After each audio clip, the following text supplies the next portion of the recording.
नमस्कार साथियों, discourse platform पर आपका फिर से स्वागत है। आज के डिस्कोर्स में समाजशास्त्र चलते चलते पार्ट 3 में आरएस मेंस 2025 के पॉइंट ऑफ व्यू से हम अति महत्वपूर्ण संभावित प्रश्नों पर चर्चा करने जा रहे हैं।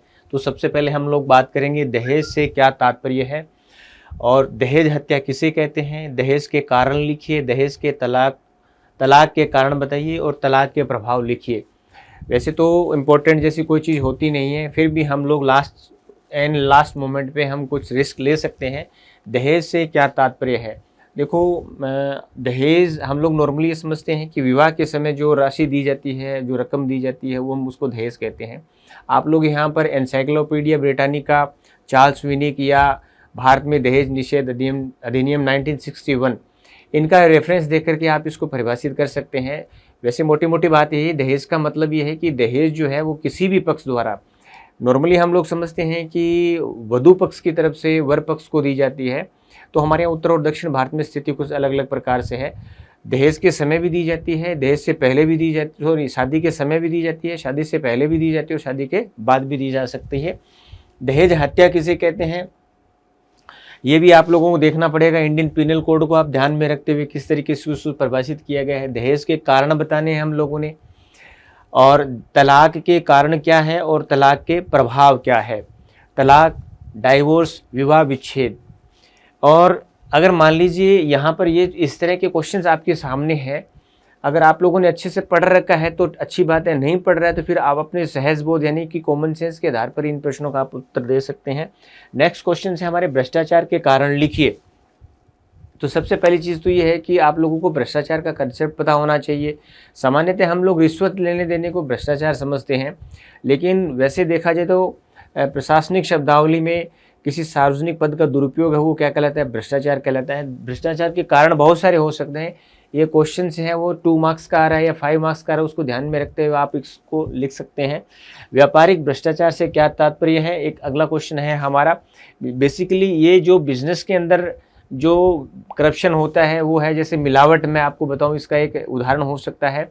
और अगर मैं ये कहूं कि देखिए जो ब्लैक मनी है, कर वंचना है, ये सब के सब किसके उदाहरण है, व्यापारिक भ्रष्टाचार के क्या है, उदाहरण है।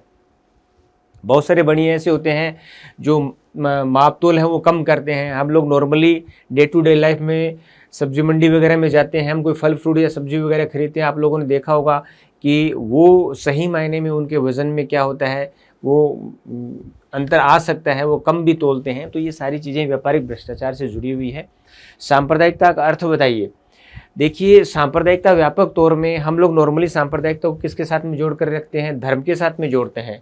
लेकिन सांप्रदायिकता जो है वो विशेषकर पश्चिमी देशों में है, वो सांप्रदायिकता का आधार है वो प्रजातीय है, यानी वहाँ पर ज़्यादातर काले और घोले रंग भेद के आधार पर वहाँ पर सांप्रदायिकता होती है।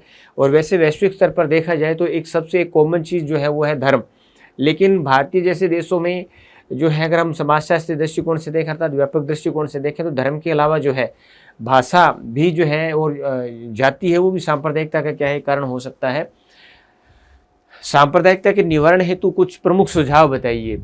ये सुझाव है आप अपने एक्सपीरियंस के आधार पर दे सकते हैं। नेक्स्ट क्वेश्चन है हमारे, कुछ समाजशास्त्रियों के अनुसार सामाजिक संरचना गरीबी के लिए उत्तरदायी है, कैसे? देखिए, प्रश्न बड़ा सीधा सा है, लेकिन आपको ऐसा लग रहा है कि हम इसका क्या जवाब देंगे। सामान्यतः तो है, देखा जाए तो गरीबी के बहुत सारे कारण हो सकते हैं। अशिक्षा के गरीबी का कारण हो सकता है, ठीक है ना। इसी तरीके से हम लोग कह सकते हैं कि सरकार की तरफ से बहुत सारी जैसे ट्रेनिंग्स है, कुछ स्किल डेवलपमेंट प्रोग्राम्स हैं वो नहीं चलाए जाते हैं। और हम ये भी देख सकते हैं कि पुराना एक मत है, किसी ज़माने में वंस अपॉन ए टाइम हम लोग बात करते थे भी गरीबी जो है वो प्रारब्ध कर्मों का फल है, कर्मों का फल है, वगैरह वगैरह। तो यहाँ पर देखो, कुछ समाजशास्त्रियों के अनुसार सामाजिक संरचना गरीबी के लिए उत्तरदायी है। इसमें हम ऐसा लिख सकते हैं कि देखो, इसका सीधा सीधा ऐसा वो एग्जामिनर आपसे पूछना चाहता है कि क्या गरीबी के लिए व्यक्ति उत्तरदायी है, या कुछ लोगों की अपनी लाइफस्टाइल है वो गरीबी की उत्तरदायी है, या फिर हमारा जो समाज है या सामाजिक ढांचा है, व्यवस्था है, वो इसके लिए उत्तरदायी है। तो आपको यहाँ पर ये मेंशन करना है कि सामाजिक संरचना या सामाजिक ढांचा या व्यवस्था है वो गरीबी के लिए क्या उत्तरदायी है। एक्सपर्ट लोग तो यहाँ पर फ्रैंक पर्किन और हर्बर्ट रोन्स जैसे लोगों का एग्जाम्पल देख सकते हैं। क्योंकि उन्होंने सोशल क्लोजर थ्योरी दी थी, जो ये कहती है कि समाज में उच्च वर्ग और मध्यम वर्ग है, जो ये चाहते हैं कि समाज में गरीबी है बनी रहे। तो इस तरह के विचार आप लोग यहाँ पर लिख सकते हैं। क्या काले धन की समाप्ति गरीबी निवारण का उपाय हो सकता है? लिखिए, बिल्कुल हो सकता है। आप इसकी अच्छे से व्याख्या कर सकते हैं, क्योंकि काले धन समाप्त होगा तो निश्चित रूप से क्या है, जो हमारी वेल्थ है, जो प्रॉपर्टी है, उसका डिस्ट्रीब्यूशन है वो इक्वल हो सकता है। ये जो गैप है इसको कम किया जा सकता है।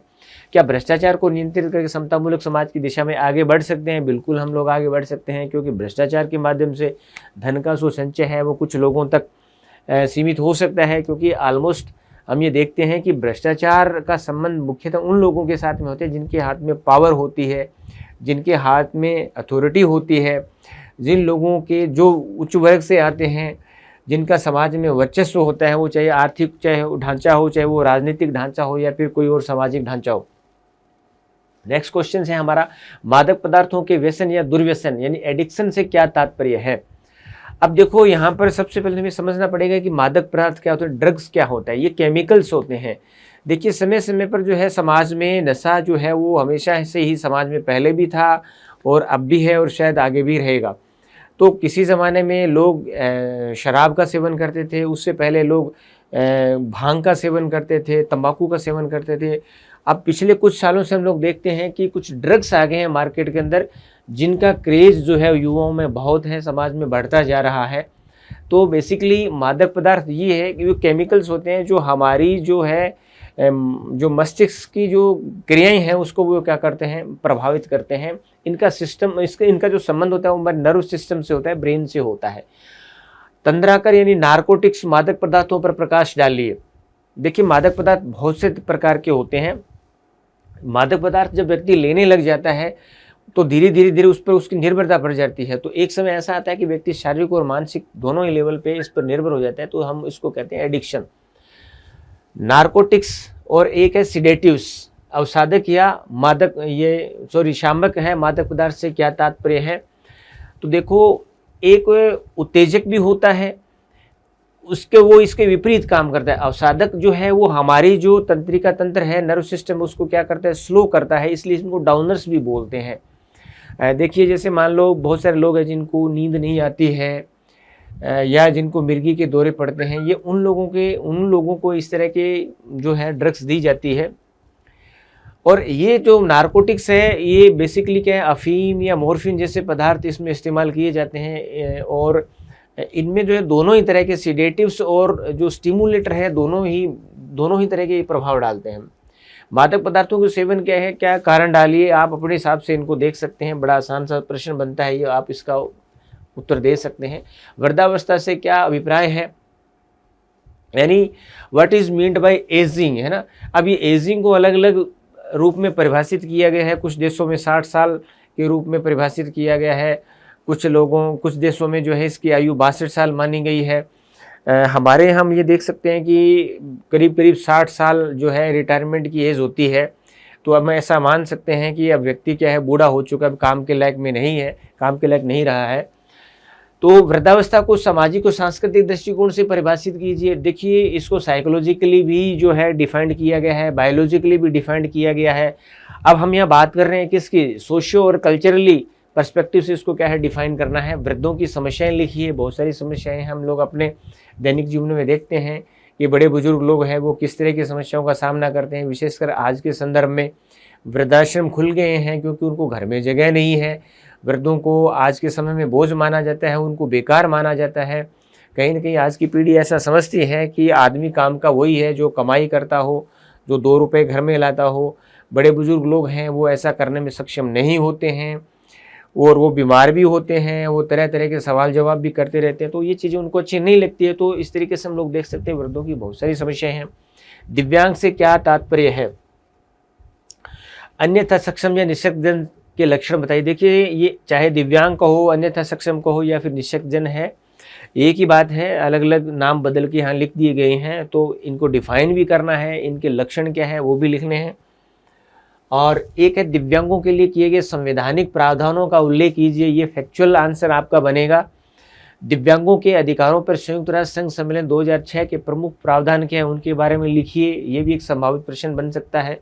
राजस्थान में भीलों की समस्याओं पर संक्षिप्त टिप्पणी लिखिए। और अंत में है जाति व्यवस्था के प्रमुख लक्षण, अंतर या पृथकता का वर्णन कीजिए। यानी कि जो कास्ट सिस्टम है हमारे, जो मेनली भारत में पाया जाता है, उसमें डिफरेंस से क्या मायने हैं, डिफरेंस का क्या अर्थ है और डिस्क्रीटनेस का क्या अर्थ है, हमें इसके बारे में चर्चा करनी है। बेसिकली जैसे ही जाति व्यवस्था की बात आती है तो हायरार्की की बात आती है, संस्तरण की बात आती है, ऊंच नीच की बात आती है। जैसे ही जाति की बात आती है तो पवित्रता और अपवित्रता की बात आती है।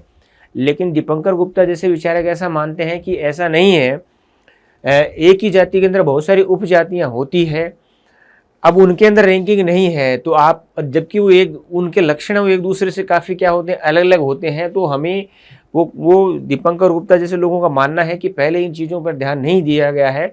तो इस तरह की बातें आप यहाँ पर लिख सकते हैं। और सबसे अंत में जो है वो एक आप लोगों के लिए नोट है कि नवीनतम तथ्य, नवीनतम जानकारी, योजनाएं, कानून, समितियां, ये भी आप लोग पढ़ करके जाना जो आपके सिलेबस में है। टॉपिक्स है जैसे गरीबी है या भ्रष्टाचार है, जो सांप्रदायिकता है या वृद्धों की समस्याएं हैं, ये तमाम तरह का जो आपके जनरल इश्यूज़ है, इस पर नए कानून क्या बने हैं, कोई नई तरह की कमेटीज़ क्या बनी है, आप उन लोगों को जाते जाते देख सकते हैं। तो हो सकता है आपको कुछ मार्क्स का बेनिफिट मिल सकता है। तो साथियों, आज के डिस्कोर्स में इतना ही। अच्छी तैयारी के साथ, अच्छे मनोबल के साथ एग्ज़ाम देने जाइए। मेरी तरफ से, मेरी टीम की तरफ से आपको एग्ज़ाम की सफलता के लिए ढेर सारी शुभकामनाएं। धन्यवाद।